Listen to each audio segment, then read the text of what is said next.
وقتی جنون، یہی کہا تھا نا؟ بہرحال مجھے بھی بعض دفعہ جنون ہو جاتا ہے، مگر وہ ہمیشہ رہنے والا جنون ہوتا ہے، اور میرا جنون تمہیں تباہ کرنا ہے۔ آل رائٹ، تم نے جو کچھ کہا وہ سچ ہے، ہمیں کوئی ڈیل کر لینی چاہیے۔ میں تمہاری ساری شرائط ماننے کو تیار ہوں۔ تمہیں روپیہ چاہیے، میں وہ دینے کو تیار ہوں۔ تمہیں نام چاہیے، میں وہ بھی دینے کو تیار ہوں۔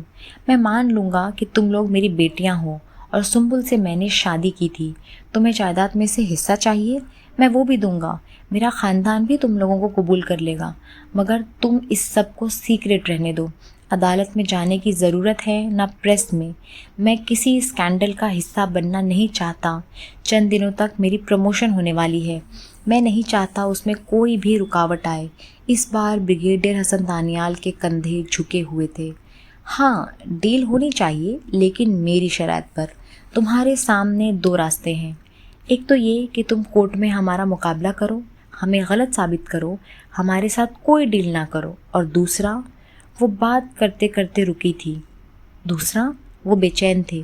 دوسرا راستہ زیادہ قابل عزت ہے، تم قبل از وقت ریٹائرمنٹ لے لو۔ بریگیڈیئر حسن دانیال کے دل پر جیسے کسی نے گھونسا مارا تھا۔ رابیل، تم؟ اس نے بریگیڈیئر حسن دانیال کی بات کاٹ دی۔ ایک ہاتھ اٹھا کر بڑی دھیمے، ٹھنڈے اور پرسکون انداز میں اس نے کہا تھا، مجھے بات پوری کرنے دو۔ تم اگر قبل از وقت ریٹائرمنٹ لے لو گے تو میں یا کوئی اور دوبارہ یہ معاملہ لے کر تمہارے سامنے نہیں آئیں گے۔ یہ قصہ ہمیشہ کے لیے دفن ہو جائے گا۔ تم اپنی فیملی کے ساتھ ایک پرسکون زندگی گزار سکو گے۔ تمہارے خاندان کی نیک نامی پر کوئی حرف نہیں آئے گا۔ دوسری صورت میں تم جانتے ہی ہو کیا ہوگا۔ رابیل، اس طرح مت کہو، میں تمہیں سب کچھ دینے کو تیار ہوں، مگر میرا کریئر تباہ۔ اس نے ایک بار پھر اس کی بات کاٹی تھی۔ جو چیزیں تم دینا چاہتے ہو اب مجھے ان کی ضرورت نہیں ہے۔ باپ کے طور پر ایک نام پہلے ہی میرے پاس ہے، چند سال بعد شادی ہوگی تو شوہر کا نام ساتھ لگ جائے گا، تمہارے نام کی تو ضرورت ہی نہیں پڑے گی۔ جو پیسہ دینا چاہتے ہو اس کی بھی ضرورت نہیں ہے، میری ماں نے میری پرورش حلال کے پیسے سے کی ہے، تمہارا حرام ذرائع سے اکٹھا کیا ہوا پیسہ مجھے سوٹ نہیں کرے گا۔ رابیل، مجھے سوچنے کے لیے وقت تو دو۔ ہاں، وہ میں ضرور دوں گی، میں 10 منٹ دیتی ہوں، اس میں فیصلہ کرو۔ بریگیڈیئر حسن دانیال چیخ پڑے تھے، 10 منٹ؟ How can you do that to me? اس نے کلائی پر باندھی ہوئی گھڑی پر نظر ڈالی تھی۔ 10 منٹ اب شروع ہوتے ہیں۔ اس کا اطمینان دل دہلا دینے والا تھا۔ میں مانتا ہوں رابیل، مجھ سے غلطی ہو گئی، میں نے تم لوگوں پر زیادتی کی، مگر تم نہیں جانتی میں مجبور تھا، میں بہت مجبور تھا۔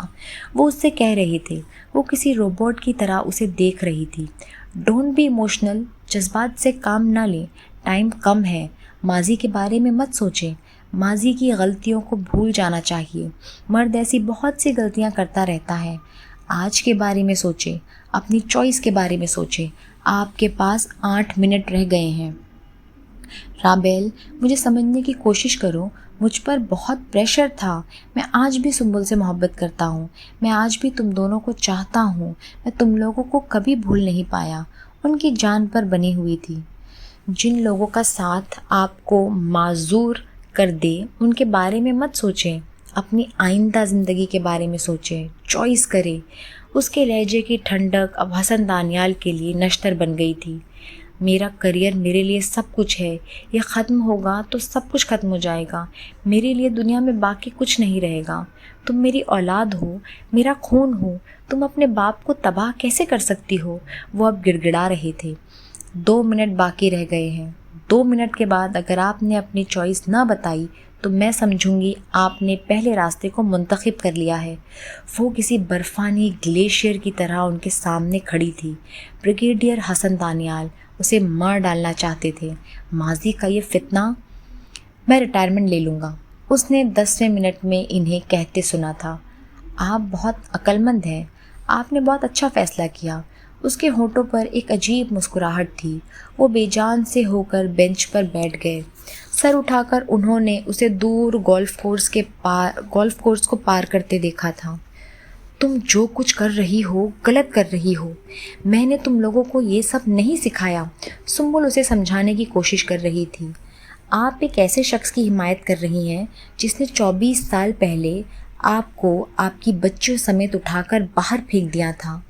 رابی، میں اب ماضی یاد کرنا نہیں چاہتی۔ میں ماضی یاد کر کر کے تھک چکی ہوں۔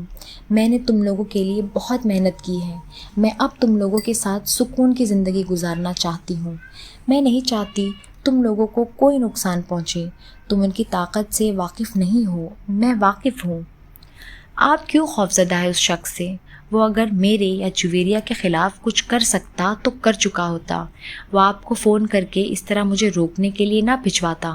سنبل نے اس کے چہرے کو دیکھا تھا۔ رابی، ماما ٹھیک کہہ رہی ہیں، ہمیں اب ان جھگڑوں میں پڑنے کی کیا ضرورت ہے؟ وہ ہمیں جائیداد میں حصہ دینے کو تیار ہیں، ہم سے معافی مانگنے کو تیار ہیں، ہمیں اپنے خاندان کا حصہ بنانے پر تیار ہیں۔ کیا یہ سب کافی نہیں؟ اس بار جویریہ نے اس سے کہا تھا، نہیں، یہ کافی نہیں ہے۔ جو چیزیں تم چاہتی ہو جویریہ، وہ میں نہیں چاہتی۔ تمہیں ان چیزوں کی ضرورت ہے، تم ان کے پاس جاؤ اور صلح کر لو۔ مجھے ان چیزوں کی ضرورت نہیں ہے۔ میں ان کے پیروں کے نیچے سے زمین کھینچنا چاہتی ہوں اور میں یہی کروں گی۔ وہ ابھی بھی اپنی ضد پر قائم تھی۔ اس سے تمہیں کیا فائدہ ہوگا؟ سنبل نے بے بسی سے کہا تھا۔ ہر کام فائدہ یا نقصان کے لیے نہیں کیا جاتا۔ میں نے تمہیں انتقام لینا کبھی نہیں سکھایا۔ یہ انتہا پسندی تم نے کہاں سے سیکھی ہے؟ میں نے تو تمہیں زندگی کو بہت متوازن طریقے سے برتنا سکھایا تھا۔ میں زندگی میں توازن برقرار رکھنے کی کوشش ہی کر رہی ہوں ماما۔ آپ جانتی ہیں اس شخص نے مجھے گالی دی، اس نے مجھے کتیا کہا، یہ جانتے ہوئے بھی کہ میں اس کی بیٹی ہوں، یہ جانتے ہوئے بھی کہ اس نے مجھ پر اور آپ پر ظلم کیا ہے۔ پھر بھی اس شخص نے مجھے گالی دی۔ میں یہ سب کرنے کے لیے اس سے ملنے نہیں گئی تھی، لیکن جب اس نے مجھے گالی دی، جب اس نے میرا وجود ماننے سے انکار کر دیا، تب میں نے یہ طے کیا تھا کہ میں بھی اس شخص سے وہ چیز چھینوں گی جو اس کے لیے سب سے زیادہ اہم ہے۔ اور پتہ ہے ماما وہ چیز کیا ہے؟ اس کا کریئر، جنرل کا عہدہ، جس کے لیے وہ پلاننگ کر رہا ہے۔ اس شخص کا باپ اپنے خاندان کی تاریخ پر کتاب لکھ رہا ہے، ایسا خاندان جس کی 4 نسلوں میں جنرل ہوں گے۔ مگر ماما ایسا کبھی نہیں ہوگا۔ اس شخص کی 4تھی نسل میں جنرل نہیں ہوگا۔ حسن دانیال کبھی جنرل نہیں بنے گا، اور وہ جنرل نہیں بنے گا تو یہ شخص ختم ہو جائے گا، اور میں یہی چاہتی ہوں۔ سنبل نے گیلی آنکھوں سے اسے دیکھا تھا۔ وہ جنرل نہیں بنے گا، اس کا بیٹا بن جائے گا۔ تم کس کو روکو گی؟ بن جائے، اس کا بیٹا بے شک جنرل بن جائے، مجھے اس کی پرواہ نہیں ہے۔ غلطی حسن دانیال نے کی تھی، سزا اس کو ملنی چاہیے۔ میں اس کے بیٹے کے لیے کوئی کنواں نہیں کھودوں گی، مجھے صرف حسن دانیال سے غرض ہے۔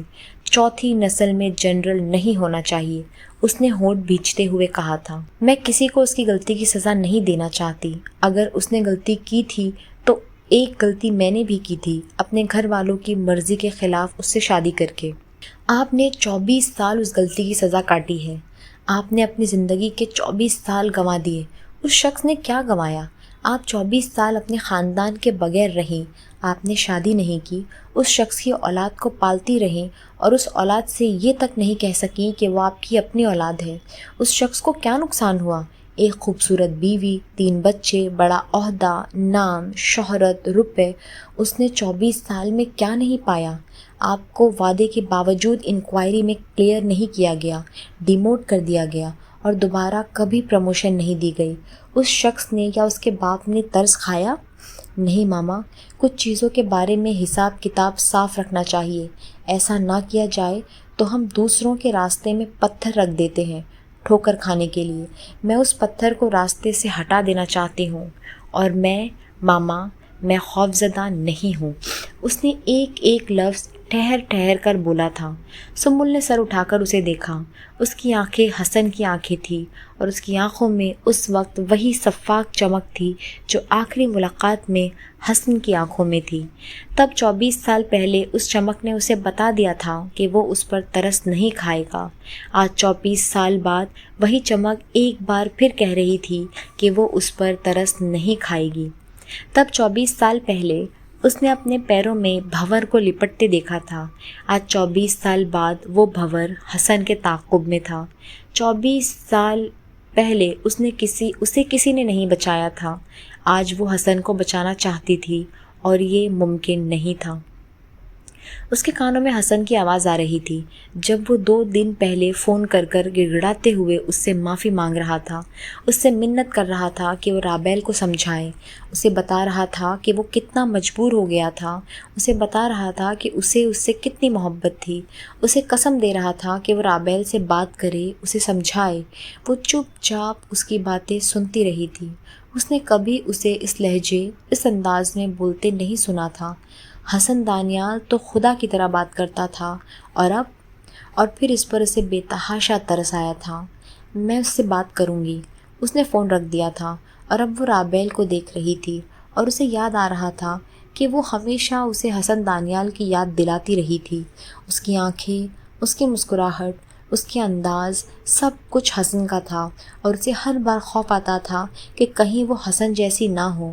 اس کا خوف سچ ثابت ہوا تھا۔ وہ خوبصورت تھی، دلکش تھی، لوگوں کو مسحور کر لیا کرتی تھی بالکل حسن کی طرح، اور وہ بے رحم بھی تھی جیسے حسن۔ اس کے نام کے ساتھ حسن کا نام نہ سہی مگر اس کی رگوں میں اسی کا خون تھا اور اسے اپنے باپ سے بہت کچھ وراثت میں ملنا تھا جو اسے ملا تھا۔ فرق صرف یہ تھا کہ اس بار سنبل کے بجائے حسن کو بھگتنا تھا۔ اور کاش میں رابیل کو روک سکتی، کاش میں اسے بتا سکتی کہ وہ میرے لیے کیا ہے۔ اس سب کے بعد بھی جو اس نے کیا، ان 24 سالوں کے بعد بھی مجھے اس شخص سے محبت ہے، اور جس سے محبت کرتے ہیں اس کی راہ میں کانٹے نہیں بچھاتے۔ مگر رابیل وہ یہ بات سمجھ ہی نہیں سکتی۔ اس نے تھکے تھکے انداز میں صوفے سے ٹیک لگا کر آنکھیں بند کر لی تھی۔ اسے یاد آ رہا تھا 6 ماہ کے بعد حسن دانیال نے ریٹائرمنٹ لے لی تھی، اور اس ریٹائرمنٹ کے 3 دن بعد اس نے امبرین حسن سے ملاقات کر کے انہیں تمام ثبوتوں کے ساتھ اپنی کہانی سنا دی تھی۔ حسن دانیال نے اس رات فون کر کے ایک بار پھر اسے گالیاں دی تھیں۔ ان کا خیال تھا کہ اس نے فراڈ کیا ہے، اپنے وعدے کو پورا نہیں کیا، اور یہ بات سنبل سے بھی چھپی نہیں رہ سکی تھی۔ تم نے یہ کیوں کیا رابیل؟ جب تم وعدہ کر چکی تھی کہ تم سب کچھ چھپا لو گی اور اس نے تمہاری بات مان لی تھی، تو پھر ایسا کیوں کیا؟ ماما، میں وعدے پورے نہیں کر سکتی، بالکل حسن دانیال اور ان کے باپ کی طرح۔ انہوں نے بھی تو انکوائری کو ختم کرنے کا وعدہ کیا تھا، مگر ایسا نہیں کیا۔ میں بھی چاہتی تھی کہ یہ شخص کہیں اور نہیں تو اپنے گھر میں تو دھتکارا جائے، اپنی بیوی اور بچوں کے ہاتھوں۔ تم رابیل، تم۔ سنبل اسے مایوسی کے عالم میں دیکھتی رہی تھی۔ اس نے سر جھکا لیا تھا، اور آج 8 سال کے بعد اس نے پھر سے اسی چہرے کو دیکھا تھا۔ وہ 8 سال پہلے کے حسن دانیال کا صرف سایہ ہی لگ رہا تھا۔ چہرے پر پھیلی ہوئی جھریاں، لاغر وجود، جھکے ہوئے کندھے، زرد رنگت۔ اس نے ایک نظر میں جیسے اسے اندر تک جانچ لیا تھا۔ اسے 8 سال پہلے گولف کورس میں کھڑے بریگیڈیئر حسن دانیال کا غرور و تنتنا یاد آیا تھا۔ تمہیں نیند آ رہی ہے؟ اس نے میجر عثمان کی آواز سنی تھی۔ آنکھیں کھول کر اس نے اپنے گرد و پیش کو سمجھنے کی کوشش کی۔ نہیں، بس کچھ تھک گئی ہوں، اس نے اسامہ کے بالوں میں ہاتھ پھیرتے ہوئے کہا تھا۔ 1 ہفتے کے بعد میں ایکسرسائز پر چلا جاؤں گا، تم چند دن کی چھٹی لے کر ماما کے پاس چلی جانا، کچھ ریلیکس ہو جاؤ گی وہاں، عثمان نے اس سے کہا تھا۔ ماما؟ ہاں، ماما کے پاس چلی جاؤں گی۔ اس کے چہرے پر ایک مسکراہٹ نمودار ہوئی تھی۔ میں بھی نانو کے پاس جاؤں گا، اور پھر میں ان سے کہوں گا مجھے کھلونے لے کر دیں، اور اگر نہ دیے تو۔ اسامہ کی بیٹری ایک بار پھر چارج ہو گئی تھی۔ رابیل نے مسکراتے ہوئے اس کے منہ پر ہاتھ رکھ دیا۔ اور ہماری کہانی ابھی تو مات باقی ہے یہاں پر ختم ہوتی ہے۔ شکریہ۔